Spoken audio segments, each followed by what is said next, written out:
तो 12 से 2 देश का पॉलिटिकल शो देख रहे हैं आप, और अब बात फाइनल ओपिनियन पोल के डेटा पर करेंगे। खास मेहमानों का पैनल इस वक्त हमारे साथ यहां स्टूडियो में मौजूद है। जल्दी से आपका परिचय करा देते हैं। आप देख सकते हैं हमारे साथ वरिष्ठ पत्रकार अभय दुबे जी, विजय त्रिवेदी जी श्रीदत्तन जी और आशीष रंजन जी स्टूडियो में मौजूद हैं। और साथ ही हमारे साथ हमारे दो संवाददाता इस वक्त जुड़ रहे हैं। जयपुर से मनीष शर्मा, चंडीगढ़ से सचिन हमारे साथ मौजूद हैं, क्योंकि न सिर्फ राजस्थान बल्कि पंजाब का जो सी वोटर का ओपिनियन पोल का आंकड़ा आया है उसको लेकर भी हम चर्चा करेंगे।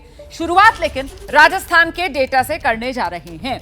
एबीपी न्यूज सी वोटर के फाइनल ओपिनियन पोल में राजस्थान में बीजेपी क्लीन स्वीप करती हुई दिख रही है। 2014-2019 के चुनाव में जिस तरीके से बीजेपी ने 25 की 25 राजस्थान की लोकसभा सीटों पर जीत दर्ज की थी, उसी तरीके से इस बार 2024 लोकसभा चुनाव में भी बीजेपी राजस्थान की 25 की 25 सीटों पर कमल खिलाती हुई नजर आ रही है। और आइए जरा आपको आंकड़े दिखा देते हैं राजस्थान की, क्योंकि हम बात कर रहे हैं 25 लोकसभा सीटें राजस्थान की। सबसे पहले जरा वोट शेयर का आंकड़ा आपके सामने है। राजस्थान में एनडीए के खाते में 55% वोट शेयर जाता हुआ है, इंडिया गठबंधन के खाते में 39% वोट शेयर जाता हुआ, अन्य के खाते में 6% वोट शेयर जाता हुआ। हालांकि पिछली बार अगर 2019 की बात की जाए तो फिर एनडीए के खाते में जो वोट शेयर था वो करीब 60% था। उसके मुकाबले यहां पर कुछ कमी जरूर देखने के लिए मिल रही है, लेकिन सीटों के लिहाज से पूरी की पूरी तरीके से राजस्थान में कमल खिलता हुआ नजर आ रहा है। राजस्थान की सभी 25 की 25 लोकसभा सीटें एनडीए के खाते में जाती हुई नजर आ रही हैं। तो ये राजस्थान की बड़ी तस्वीर आपने देखी, और इसी को लेकर जल्दी से अब जरा एक रिएक्शन लेंगे हम। सबसे पहले ग्राउंड पर आपको लेकर चलेंगे। मनीष शर्मा हमारे सहयोगी हमारे साथ मौजूद हैं, और जानते हैं मनीष से कोई मुकाबला है ही नहीं, पूरी तरीके से कमल राजस्थान की हर सीट पर खिलता हुआ नजर आ रहा है। मनीष, जमीन पर भी यही तस्वीर?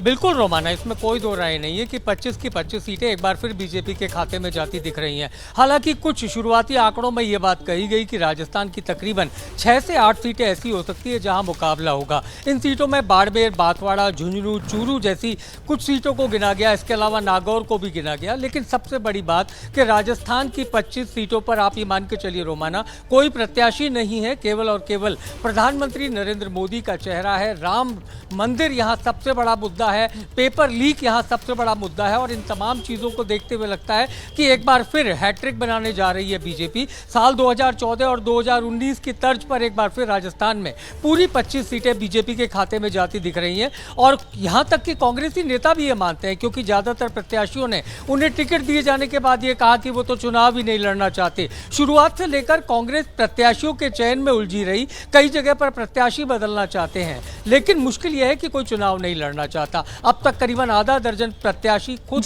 अपने मुंह से ये बात कह चुके हैं कि वो चुनाव नहीं लड़ना चाहते। तो ऐसे में हताश कांग्रेस को देखते हुए लगता है कि बीजेपी एक बार फिर बम्पर जीत की तरफ बढ़ रही है। जी रोमाना, रहिए मेरे साथ, मैं लौटूंगी आपके पास। राजस्थान पर जरा एक एक क्विक रिएक्शन हम लेंगे। जो खास मेहमान यहाँ स्टूडियो में हमारे साथ मौजूद है, मैं विजय त्रिवेदी जी के साथ शुरुआत करना चाहूंगी। इतनी आसान राजस्थान में बीजेपी के लिए इस वक्त ये चुनावी राह लग रही है क्या? 25 की 25 सभी सीटों पर कमल खिलता हुआ नजर आ रहा है। विजय जी, रोमाना जी, देखें आप 2019 में 58% वोट मिला भारतीय जनता पार्टी को वहाँ, और अभी 55% है, यानी 3% वोट कम हो रहा है। लेकिन एक और बड़ा बदलाव हुआ है कि पिछली बार वहाँ कांग्रेस की सरकार थी, अभी भारतीय जनता पार्टी की सरकार वहाँ आ गई है, और वो भी नरेंद्र मोदी के नेतृत्व वाली विधानसभा का चुनाव था। वो लोग कहते थे कि विधानसभा चुनावों में नरेंद्र मोदी का चेहरा नहीं चलता, लेकिन वहाँ पर विधानसभा में भी बीजेपी का कोई चेहरा नहीं था और मोदी के लीडरशिप में जीता। मनीष जो बात कर रहे हैं वो ठीक है, 25 की 25 सीटें ऐसी लग रही है जहाँ पर, क्योंकि कांग्रेस की लीडरशिप ही वहाँ नहीं है राजस्थान में आज की तारीख में। सचिन पायलट जो होते थे उनको वहाँ पर इस तरह से जिम्मेदारी नहीं दी गई, उनको छत्तीसगढ़ का इंचार्ज बनाया गया। अशोक गहलोत उस तरह से उस चुनाव को नहीं देख रहे। लेकिन 4 सीटों का मैं जिक्र करूँगा जिसमें मनीष ने भी जिक्र किया। एक बाड़मेर सीट है जी, दूसरी नागौर सीट है, तीसरी चूरू की सीट है, और चौथी सीट जो है करौली सवाई माधोपुर की सीट है, या उसको झुंझुनू की सीट के साथ हम देख सकते हैं। ये चारों सीटें इंपॉर्टेंट सीट है जहां पर एक मुकाबला आपको देखने को लग सकता है, जिसमें चूरू में तो भारतीय जनता पार्टी के सांसद ने कांग्रेस ज्वाइन कर लिया, राहुल कस्बा ने। नागौर में भी वही स्थिति है, पहले वो हनुमान बेनीवाल पहले वहाँ थे, एनडीए के साथ थे, वो आज कांग्रेस की तरफ से चुनाव लड़ रहे हैं। तो वो सीटें बहुत महत्वपूर्ण है जहां पर हो सकता है बाड़मेर में भी रविंद्र भाटी एक निर्दलीय उम्मीदवार के तौर पर है, वो किस तरह से मुकाबला कर रहे हैं, ठीक वो हो सकता है। लेकिन मोटे तौर पे कोई ऐसी समान, और फिर भी 55% वोट इतना बड़ा वोट है कि उसके आगे कांग्रेस वहाँ पर लड़ाई लड़ती हुई नहीं दिख रही है, और मुझे लगता है 10-12% से ज़्यादा का फर्क वहाँ पर रहेगा। ठीक है, तो आशीष, मतलब वो जिस तरीके से गुजरात, अब उसी रूप में राजस्थान भी, मतलब पश्चिमी भारत के ये जो राज्य हैं वो पूरी तरीके से बीजेपी के मजबूत किले बनते हुए नजर आ रहे हैं। आशीष, देखिए, दो चीज़ें, एक तो आंकड़े के दृष्टिकोण से जैसा विजय जी ने कुछ सीट बताया था, एक दो सीटें और है जो क्लोज मार्जिन दौसा की और टोंक सवाई माधोपुर की है। तो राजस्थान में इक्के दुक्के सीट इधर उधर हो सकते हैं, लेकिन जो मार्जिन है वो काफ़ी मैसिव है और बीजेपी का डोमिनेंस है वहाँ पे। इस बीजेपी की करेंट डोमिनेंस को आप थोड़ा 30 साल पीछे चले जाइए, 84 से लेके 1989 में जो बीजेपी का सीट और वोट जो जंप हुआ था, उसमें 3 राज्य जो हैं, मध्य प्रदेश, राजस्थान और गुजरात, यहाँ पे उनको एक सिग्निफिकेंट जंप हुआ था। तो उसका बेस एक जनसंघ की भी पॉलिटिक्स हो सकती है, या अभय सर इस पर ज़्यादा बातचीत करेंगे, हाँ मुझे जहाँ तक लगता है। लेकिन जो डोमिनेंस है राजस्थान, आज के डेट में राजस्थान, गुजरात और मध्य प्रदेश मानक है। मैं अगर कहूँगा कि अगर किसी को कोई लोकसभा चुनाव देखना है, बीजेपी के डोमिनेंस को देखना है, तो इन 3 स्टेट में देखिए। यहाँ पे अगर जितनी मजबूत है, खासकर नॉर्थ और वेस्ट के पॉलिटिक्स में बीजेपी को गिरा नहीं सकते। अगर यहाँ जितनी भी कमजोर होगी, वहीं पे बीजेपी को उतना नुकसान होना चाहिए नेशनल लेवल पे। अभय जी के पास लेकर चलते हैं, आप तो काफी पीछे चले गए, लेकिन मैं बस 2023 में ही जाऊंगी। विधानसभा चुनाव जब राजस्थान में हुआ, और जो कहा जाता था कि जब सत्ता बदलती है, एक पार्टी से दूसरी पार्टी के हाथ में आती है, और जब कांग्रेस सत्ता से बाहर होती है तो फिर तो वो मिट्टी सी में मिल जाती है, बहुत सिकुड़ जाती है। लेकिन इस बार वैसी तस्वीर नहीं थी। 70 के फेर के आसपास विधानसभा चुनाव में हार के बावजूद कांग्रेस रही, लेकिन लोकसभा चुनाव में अब ये जो आंकड़ा आ रहा है, इसमें तो लग रहा है कि कांग्रेस वही पूरी तरीके से खत्म होती हुई नजर आ रही है प्रदेश में। आपका आकलन अभय जी? देखिए, इसमें तो कोई शक नहीं कि राजस्थान में भारतीय जनता पार्टी की बम्पर जीत होगी, जो आपके संवाददाता ने शब्द इस्तेमाल किया है। बस प्रश्न यही है कि क्या वो बम्पर जीत 100% होगी? भाई 2 लोकसभा चुनाव में वो 100% जीत पहले भी हासिल कर चुके हैं। विधानसभा का नतीजा जो भी हो, उसके ऊपर लोकसभा चुनाव के परिणामों पर असर नहीं होता है। अब जब हम विधानसभा चुनाव को देखें तो उसमें एक चीज दिखाई पड़ती है मुझे, समुदायों के लिहाज से अगर देखें, कि जाट समुदाय का एक रुझान भारतीय जनता पार्टी कांग्रेस के पक्ष में दिखाई पड़ता है राजस्थान में। विधानसभा चुनावों में जाटों ने कई सीटों पर कांग्रेस का साथ दिया था। अशोक गहलोत ने विधानसभा चुनाव में जो गलती की थी कि उन्होंने कोई गठजोड़ नहीं किया था, अब लोकसभा चुनाव में कांग्रेस उस गठजोड़ को सुधारती हुई दिखती है जी। उसने बेनीवाल की पार्टी से समझौता किया है, उसने आदिवासी पार्टी से वो उससे समझौता किया है, हालांकि और उनको सीटें भी दी हैं। हालांकि उन सीटों पर वोटों का ट्रांसफर ठीक से होगा, कार्यकर्ताओं में आपस में झगड़े होंगे कि नहीं होंगे, ये सारे सवाल हैं। ये खबरें आ रही हैं कि 2 सीटों पे तो शायद वो लोग मिलजुल के लड़ रहे हैं, लेकिन एक सीट पे शायद बांसवाड़ा के ऊपर इतना ज्यादा दोनों के बीच में अच्छा तालमेल नहीं है। तो कांग्रेस के लिए ये सब बातें हैं। अगर कांग्रेस ठीक से लड़ती है तो भाजपा के प्रभुत्व के अंदर भी कुछ सीटों पर वो कुछ अपने लिए जगह बना सकती है कांग्रेस पार्टी। ठीक है सर, 12 से 2 देश का पॉलिटिकल शो देख रहे हैं आप। खास मेहमानों का पैनल लगातार हमारे साथ बना हुआ है, और इस बीच एबीपी न्यूज सी वोटर के फाइनल ओपिनियन पोल में अब बात पंजाब की करेंगे, जिसके मुताबिक पंजाब में सबसे ज्यादा सीटें कांग्रेस के हिस्से में आ सकती हैं। सर्वे के मुताबिक 2019 के मुकाबले पंजाब में हालांकि कांग्रेस को 1 सीट का नुकसान जरूर हो रहा है। 2019 में कांग्रेस के खाते में 8 लोकसभा सीटें आई थी, और इस बार सर्वे में कांग्रेस को 2024 लोकसभा चुनाव में 7 सीटें मिलने का अनुमान जताया जा रहा है।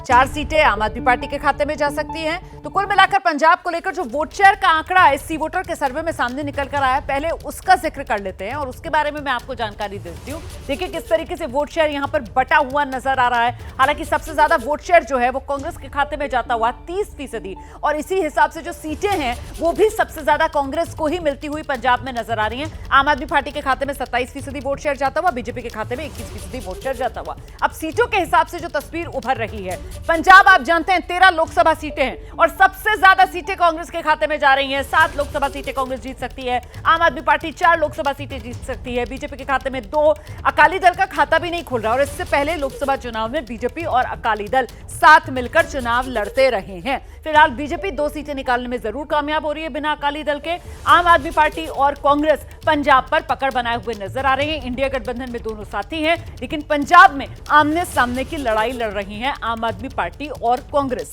फिलहाल ये जो आंकड़ा सामने निकल कर आया है, इसी पर बात करने के लिए पहले तो ग्राउंड पर आपको लेकर चलूंगी। हमारे सहयोगी सचिन इस वक्त मौजूद हैं। सचिन, तो कुल मिलाकर सर्वे का आंकड़ा यही बता रहा है कि इंडिया गठबंधन के साथ ही पंजाब में आमने सामने की लड़ाई चुनकर फायदे में नजर आ रहे हैं। जी बिल्कुल बिल्कुल रोमाना, यही कैलकुलेशन थी जिसको लेकर पहले भी बातचीत होती थी कि अलायंस होगा तब फायदा होगा या अलायंस नहीं होगा तब फायदा होगा। तो अब जो सर्वे है, ओपिनियन पोल है, उसमें साफ पता लग रहा है कि जो अलायंस नहीं होना जो है आम आदमी पार्टी और कांग्रेस दोनों के लिए फायदे का सौदा है पंजाब में, और खासकर कांग्रेस के लिए। कांग्रेस जो है 7 सीटें जो है जीतती हुई नजर आ रही है इस ओपिनियन पोल में। हमारे साथ यूथ कांग्रेस के लीडर भी हैं, इनसे भी बात करते हैं इसको लेकर। पंजाब का जो राजनीतिक जो परिदृश्य है वो पूरे देश से थोड़ा अलग नजर आ रहा है। पंजाब में कांग्रेस जो है वो बेटर करती नजर आ रही है बजाय आम आदमी पार्टी के भी। देखो, जो पंजाब है, पंजाब हमेशा देश से अलग रहता है। पंजाब हमेशा लोगों की लड़ाई लड़ता है, दबले कुचलों की लड़ाई लड़ता है। तो जो देश में भी माहौल है बीजेपी के खिलाफ है, पंजाब में वो माहौल खुल के है। बाकी देश में थोड़ा दबे सुर में हो सकता है, लेकिन जैसे पंजाब में है पूरे देश में भी हमें लग रहा है कि वैसे का ही माहौल है, और कांग्रेस है जो पूरे देश में सरकार बनाएगी। रोमाना, पंजाब का जो राजनीतिक माहौल है असल में ये एक सच्चाई है कि पंजाब में जो पॉलिटिकल जो माहौल है वो देश का जो माहौल है उससे थोड़ा अलग चलते हैं पंजाब के जो लोग हैं। हमने 2014 के लोकसभा चुनाव में भी देखा था, जब प्रचंड बीजेपी की जो है वेव थी, तब अरुण जेटली जो है वो चुनाव हार गए थे। तो पंजाब का जो राजनीतिक माहौल है, और अभी जब 2022 में विधानसभा चुनाव हुए तब आम आदमी पार्टी को प्रचंड बहुमत पंजाब के लोगों ने दिया। पर आज की डेट में अगर इस ओपिनियन पोल के नतीजे बता रहे हैं तो कांग्रेस जो है वो एज लेती हुई नजर आ रही है आम आदमी पार्टी के बजाय। तो ये पंजाब का जो राजनीति जिसको करने का दावा आम आदमी पार्टी की तरफ से किया गया था, उसे भी दिल खोलकर मौका सबसे पहले अगर किसी राज्य में मिला था तो वो पंजाब ही था, जहां से 2014 में 4 लोकसभा सीटें आम आदमी पार्टी ने जीती थी। सचिन, रहिए मेरे साथ, लौटूंगी आपके पास। स्टूडियो में जो वरिष्ठ पत्रकारों का पैनल है, जरा उन्हीं का रुख कर लेते हैं। और कमोबेश वही 2014 वाली सफलता एक बार फिर 2024 में आम आदमी पार्टी को मिलती हुई अभय दुबे जी नजर आ रही है यहाँ पर। हाँ, 2014 में ही आम आदमी पार्टी ने वहाँ 4 सीटें जीत ली थी। इस बार तो उनसे उम्मीद ये थी कि वो ज़्यादा सीटें जीतेंगे। अगर वो 4 तक ही सीमित रहते हैं तो फिर तो लगता नहीं है कि पंजाब में विधानसभा की सफलता का उन्हें लोकसभा में कोई विशेष लाभ हो रहा है। ये तो इन आंकड़ों के ऊपर मैं चर्चा कर रहा हूँ, वास्तविक नतीजे क्या होंगे उनके बारे में तो अभी हम लोग कुछ नहीं कह सकते। एक चीज़ इन आंकड़ों में बहुत महत्वपूर्ण है मेरे लिए, वो ये है कि अकाली दल 4थे नंबर की पार्टी में चला गया, में सिमट गया। यानी अकाली दल की किस्मत बिल्कुल करवट ले ही नहीं रही है। जब से उनके ऊपर बेअदबी वाला मामला चश्मा हुआ है, उसके बाद से वो कुछ भी नहीं कर पा रहे हैं। और ये अपने आप में बहुत ताज्जुब की बात है कि अकाली दल पंजाब की एक बहुत पुरानी पार्टी है।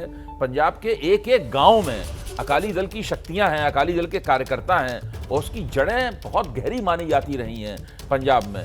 उसके बावजूद ऐसा हो रहा है, इसका मतलब ये है कि जो मौजूदा नेतृत्व है, प्रकाश सिंह बादल के जो सुपुत्र हैं सुखबीर सिंह बादल, उनको अपने गिरेबान में मुंह डाल के देखना चाहिए कि भाई आप कितने चुनाव लगातार हारेंगे, तब कहीं आके आपकी किस्मत करवट बदलेगी। बिल्कुल सुपड़ा साफ होता हुआ, आप बिल्कुल सही कह रहे हैं। अकाली दल का पंजाब की राजनीति में एक भी सीट उसको मिलती हुई नजर नहीं आ रही है। और बेअदबी वाला मामला, और मुझे लगता है जिस तरीके से किसान आंदोलन, जिसकी जमीन मोटे तौर पर पंजाब में ही उभर कर सामने आई, उसमें भी अपना स्टैंड क्लियर करने में जो देरी अकाली दल की तरफ से अपनाई गई, हालांकि बाद में जो हरसिमरत कौर है उन्होंने इस्तीफा दिया था मोदी मंत्रिमंडल से, और फिर बीजेपी के साथ रास्ते भी अकाली दल ने अपने जुदा किए, लेकिन उसका भी फायदा मिला नहीं अकाली दल को। चाहे विधानसभा चुनाव हो पंजाब का पिछला, या फिर अब लोकसभा चुनाव में भी जो तस्वीर उभर कर सामने आ रही है।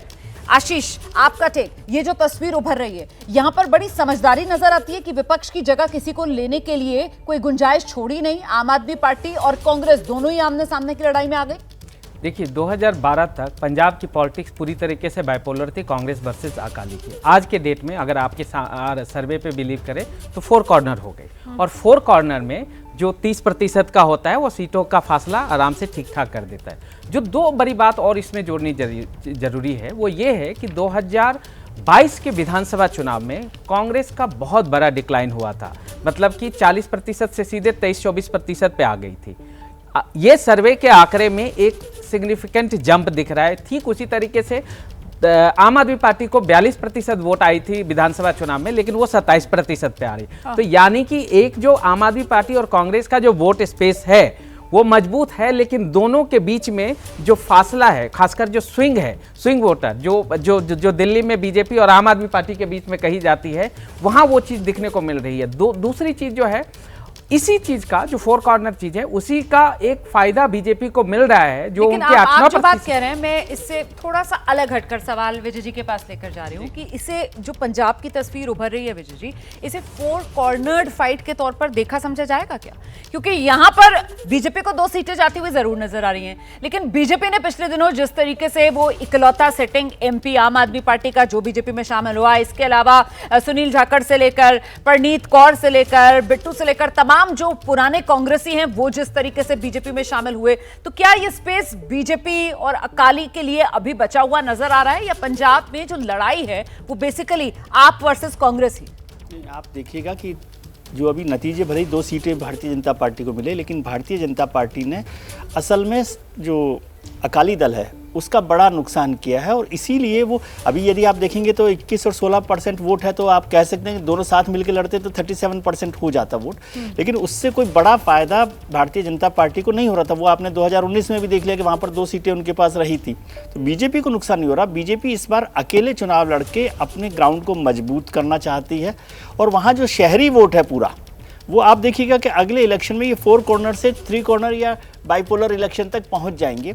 इसलिए उन्होंने कहा कि शहरी वोट के लिए भारतीय जनता पार्टी अपनी ताकत का इस्तेमाल करेगी, और ग्रामीण वोट के लिए ग्रामीण वोट के लिए कांग्रेस को यूज कर रही है। इसलिए वो रवनीत बिट्टू, क्योंकि एक सिख चेहरा भी है भारतीय जनता पार्टी के पास, सिख चेहरा कोई नहीं है, उसके लिए इस्तेमाल कर रही है। राष्ट्रवादी सिख चेहरा और सुनील जाखड़ को आपने इस्तेमाल किया है। आपको याद हो कि हरदीप पुरी साहब पिछली बार जब वहाँ इलेक्शन लड़े थे तो वो हार गए, उन्हें अकाली दल ने हरवाया, ये खुद हरदीप पुरी साहब कहते हैं, जबकि वहां पर उस समय उनका गठबंधन था, उसके बाद भी वो वहां पर हार गए। तो भारतीय जनता पार्टी विधानसभा चुनावों में आपको ये जो बढ़त है या जो उनकी स्ट्रेटजी है वो काम आती हुई दिखेगी, और अकाली दल और ज्यादा पुश हो जाएगा। जो मैं अभय जी की बात से बहुत सहमत हूँ कि जब तक वो अपने आप को रीइन्वेंट नहीं करेंगे या देखेंगे नहीं कि इंट्रोस्पेक्ट नहीं करेंगे, तो मुझे लग रहा है अकाली दल यहाँ से आउट होता जा रहा है। आम आदमी पार्टी, कांग्रेस और भारतीय जनता पार्टी 3 कॉर्नर हो जाएगी फर्स्ट स्टेप में, और सेकंड स्टेप में हो सकता है कि भारतीय जनता पार्टी एक बड़ी अपोजिशन की पार्टी के तौर पर वहाँ खड़ी। ठीक है सर, ब्रेक लेना है बहुत छोटा सा, और आगे जो है वो दक्षिण के राज्य हैं उनके बारे में भी बात करेंगे हम। आंकड़ा आपको कल ओपिनियन पोल, जो फाइनल ओपिनियन पोल का सिलसिला हमने कल से शुरू किया है, उसमें दिखाया है। तमिलनाडु और केरला को लेकर आगे विस्तार से बात करेंगे। साथ ही याद दिलाती चलूं, आज शाम 5 बजे जरूर देखिएगा फाइनल ओपिनियन पोल पार्ट 2। 12 से 2 देश का पॉलिटिकल शो देख रहे हैं। प्रधानमंत्री नरेंद्र मोदी का दक्षिण भारत पर इस बार बहुत फोकस है। कुछ देर पहले केरल के त्रिशूर में प्रधानमंत्री नरेंद्र मोदी ने रैली की है, और अब दोपहर करीब 2 बजे के आसपास उनकी एक और रैली केरला में होनी है, तिरुवनंतपुरम में होगी वो। वहीं शाम करीब 4:15 बजे प्रधानमंत्री नरेंद्र मोदी तमिलनाडु में होंगे, और तमिलनाडु के तिरुनेलवेली में वो एक जनसभा करेंगे।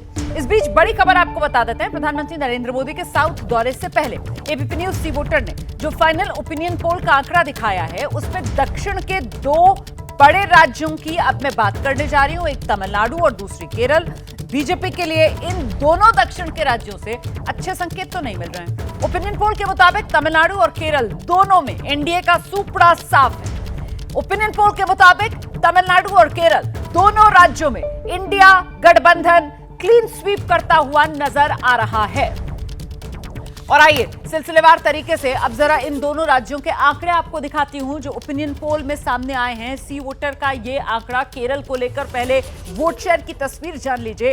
इंडिया गठबंधन मतलब कांग्रेस प्लस, क्योंकि आप जानते हैं केरला में जो लेफ्ट गठबंधन है वो अलग और कांग्रेस गठबंधन जो है वो अलग चुनाव लड़ा है, तो ऐसे में जो कांग्रेस गठबंधन है केरला के अंदर 43% वोट शेयर के साथ सबसे आगे नजर आ रहा है, और लेफ्ट जो है वो 31% उसको गठबंधन को वोट शेयर जाता हुआ, एनडीए के खाते में 21% वोट शेयर जाता हुआ नजर आ रहा है। अब केरला की ये 20 सीटें हैं, वोट शेयर का आंकड़ा आपने देख लिया। सीटों के लिहाज से अगर इसको तब्दील किया जाए तो 20 लोकसभा सीटों में क्लीन स्वीप करता हुआ कांग्रेस गठबंधन, 20 की 20 सीटें केरला की 2024 में कांग्रेस गठबंधन के खाते में जाएंगी। ओपिनियन पोल का यह है सबसे बड़ा अनुमान। 2019 से बहुत फर्क ये तस्वीर नहीं है। 2019 में कांग्रेस गठबंधन के खाते में 19 सीटें गई थी, लेकिन इस बार तो क्लीन स्वीप वाला मामला केरल में देखने के लिए मिल रहा है। अब बात जरा तमिलनाडु की कर लेते हैं। 39 लोकसभा सीटें तमिलनाडु में हैं, और वोट शेयर के लिहाज से आप देखिए तमिलनाडु में इंडिया गठबंधन, जिसमें कांग्रेस और डीएमके प्रमुखता के साथ है, इनके खाते में 50% से ज्यादा वोट शेयर जा रहा है। 52% वोट शेयर तमिलनाडु में इंडिया गठबंधन के खाते में जाता हुआ। एनडीए मतलब बीजेपी वाला जो गठबंधन है 19% वोट शेयर के साथ तीसरे नंबर पर है, क्योंकि दूसरे नंबर पर तमिलनाडु में एआईएडीएमके है, जिसके खाते में 23% वोट शेयर जा रहा है। माफ कीजिएगा, गलत लिखा हुआ है एलडीएफ, यहां पर एआईएडीएमके होना चाहिए था। उसके खाते में 23% वोट शेयर जाता हुआ नजर आ रहा है। और कुल मिलाकर जो बड़ी तस्वीर तमिलनाडु से निकलकर सामने आ रही है 39 लोकसभा सीटों की, यहां इंडिया गठबंधन के खाते में सारी 39 की 39 लोकसभा सीटें जाती हुई नजर आ रही हैं। वोट शेयर के मामले में बीजेपी वाला गठबंधन तीसरे नंबर पर है। ऐसे में सवाल सबसे बड़ा यह हो जाता है कि क्या तमिलनाडु को लेकर बीजेपी असेस करने में गलती कर गई, चूक कर गई? अगर एआईएडीएमके, जो कि पारंपरिक साथी बीजेपी का तमिलनाडु की राजनीति में रहा है, उसके साथ अगर गठबंधन कर लेती तो क्या कुछ सीटों में फायदा मिल सकता था बीजेपी को? इसी को लेकर जरा चर्चा करते हैं, क्योंकि लक्ष्य इस बार पार्टी ने अपने लिए 370, सहयोगियों के साथ 400 पार का रखा है। रास्ता आसान हो जाता है। जी श्रीदत्तन सर, आपका आंकलन तमिलनाडु को लेकर, चूक गई बीजेपी एआईएडीएमके के साथ गठबंधन करने में? बीजेपी तमिलनाडु में एक पार्टी इन प्रोग्रेस और party in work in progress, that way. तो आप देखिए वो वहाँ पर लगातार उनका वोटिंग शेयर बढ़ रहे हैं। वो इस बार इतना सीट मिल रहा है, वो तो मायने नहीं ज़्यादा मिलेगा नहीं, मेरा मानना है। फिर भी वो वहाँ पर पूरा कोशिश कर रहे हैं कि 3-4 सीटों में बहुत लगातार उनका जो स्टार कैंपेनर है अन्नामलई, वो उनका सन ऑफ द सॉइल है, और उनका जो फाइट है वो they are manage to give an impression that वो फाइट में है, और उसमें उसको फायदा, बीजेपी को फायदा भी हो रहा है पर वोटिंग परसेंटेज में। बट कितना सीट मिलेगा वो तो अभी जल्दी है। फिलहाल तो खाता खुलता हुआ नजर नहीं आ रहा है। बिल्कुल। सी वोटर का जो सर्वे सामने निकल कर आया, ओपिनियन पोल का आंकड़ा, उससे तो यही अनुमान लगाया जा सकता है। अब है सर, तमिलनाडु को लेकर आपका आंकलन, और जरूरी इसलिए हो जाता है क्योंकि बीजेपी का पूरा फोकस, खुद प्रधानमंत्री नरेंद्र मोदी तमिलनाडु पर पूरा जोर लगाते हुए नजर आया। मतलब अभी हम इस साल में अप्रैल के महीने में चल रहे हैं, 2 बार जनवरी, 2 बार फरवरी, 2 बार मार्च, और इस अप्रैल के महीने में भी वोटिंग से पहले 2 बार प्रधानमंत्री नरेंद्र मोदी तमिलनाडु जा चुके हैं।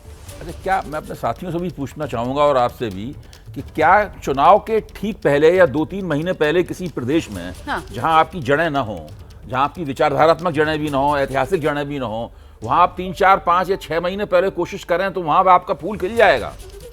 तो ये जो अन्नामलई की गतिविधियों पर इतना ज़्यादा भरोसा, नरेंद्र मोदी के जो फरवरी के बाद से दौरे हुए हैं उनके ऊपर इतना, मुझे लगता है कि भाजपा ने दक्षिण भारत में अपनी शुरुआती देर से की है। अगर दक्षिण भारत के बारे में भाजपा को कोई भरोसा होता, आत्मविश्वास होता, और वो शुरुआत कर रहे होते तो वो 2 साल पहले, 3 साल पहले शुरुआत कर रहे होते वहां से। इतनी देर से शुरुआत की है, इसलिए उन्हें वो फायदा नहीं मिल पा रहा है जिस फायदे की वो कल्पना कर रहे हैं।